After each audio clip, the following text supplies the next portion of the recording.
All right. Welcome to my 6-2 homework and remembering side review. Oops, sorry about that glare, guys. It's my kitchen light, so I'm not sure if there's a whole lot I can do about that. So we're going to start first with the 6-2 homework side, because this is the one I think we had the most struggle with during class, and it is really the most challenging because it's got all of the new material on it. So, what I'd like us to start with is actually really that first problem on the 6-2 homework. It says, spectators for a high school football game sit in bleachers along one side of the field. Altogether, the bleachers seat 1,000, write that first number, 152 spectators. In case you're wondering, a spectator is just someone who is watching something. It could be a dance recital, a game, sometimes you hooligans at recess. Mr. Polachek and I are often spectators when we're outside. Okay. Those 1,152 spectators are seated in 16 rows of equal length. How many spectators can be seated in one row of the bleachers? Of course, we're assuming that they have the equal number of spectators on each row. And I need to see how many fit into 16 rows. And we're looking to see and to find the number of spectators. I'm going to use S for spectators. So now I've got to think about this. We've got to think about an operation. And I know that in 6-2 I'm only dealing with multiplication or division, which helps me out already. I know that there's a total spectators, and I know these are the number of rows. I know that I'm not multiplying because that wouldn't make any sense. If I was multiplying here, I would be, well, I'd have a huge number of spectators per row. And in fact, the number of spectators would exceed what this problem is already telling us is there. So I know that my operation here is division. I can write a solution equation for this problem as 1,152 divided by 16 equals S. In order to solve this, we would have to go through and do our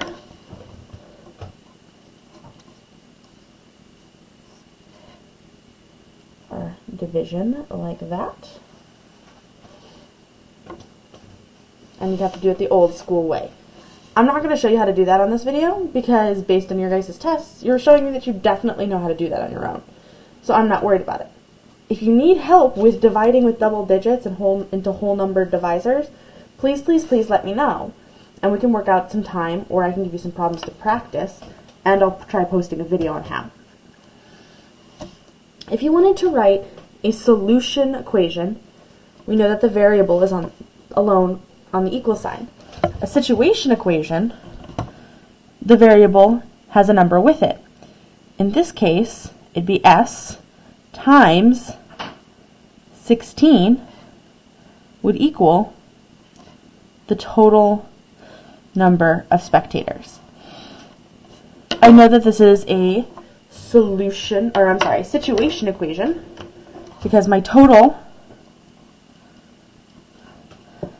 number of anything, but in this case spectators, is by itself after the equal sign. My unknown number of people per row is over here. Oops, can't quite see that. And the total number of rows.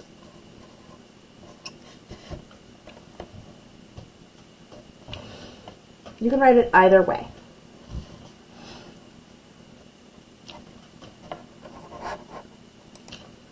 Let's take a look at the 6-2 homework side and number 2. This problem reads, that how many periods of time, each 1/3 of an hour long, does an 8-hour period of time represent? Whoa. Tricky question. Reminds me a little bit of some of the things Jacoby said today in class. So definitely want to think about this carefully. I went ahead and wrote the problem in what I think is more student-friendly language, which is how many 1/3 hours can you fit into an 8-hour block of time? Now, this is a really applicable problem. Say you work for 8 hours and you say you work at a bakery and you can make 1 cake every 1/3 hour. How many cakes can you make during your 8-hour shift? That would be a reasonable word problem for the same kind of math. So let's go ahead and attempt to make either a solution or a situation equation based on this word problem.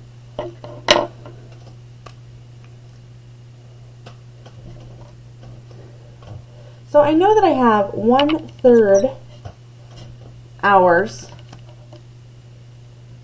sections. Say that's how long it takes me to make a batch of cookies or a cake. And I need to see how many times I can fit that into an 8-hour period. Into is a really, really key word here because into tells me that I'm probably dealing with division. I'm looking to split up that 8-hour shift and see how many pieces of 1/3 are inside. And they're going to equal, I'm going to say T for time. I'm trying to get out of that glare. Sorry, guys. So I know that in order to divide a fraction, I've got to flip my reciprocal and change my sign. So I'm going to rewrite my problem using multiplication instead of division. 8 times, got to flip this guy upside down so I get 3/1 equals T. T is another one of those letters we definitely, if you're going to use, I'd really recommend using cursive. Because if you're rushing, a T can definitely look like a plus sign, and you don't want that. Now I know that 3/1 is actually just the number 3. And if you know your multiplication facts, you know that 8 times 3 is 24. Which means I can fit 24 1/3 sections into an 8-hour block of time. Easy peasy and done.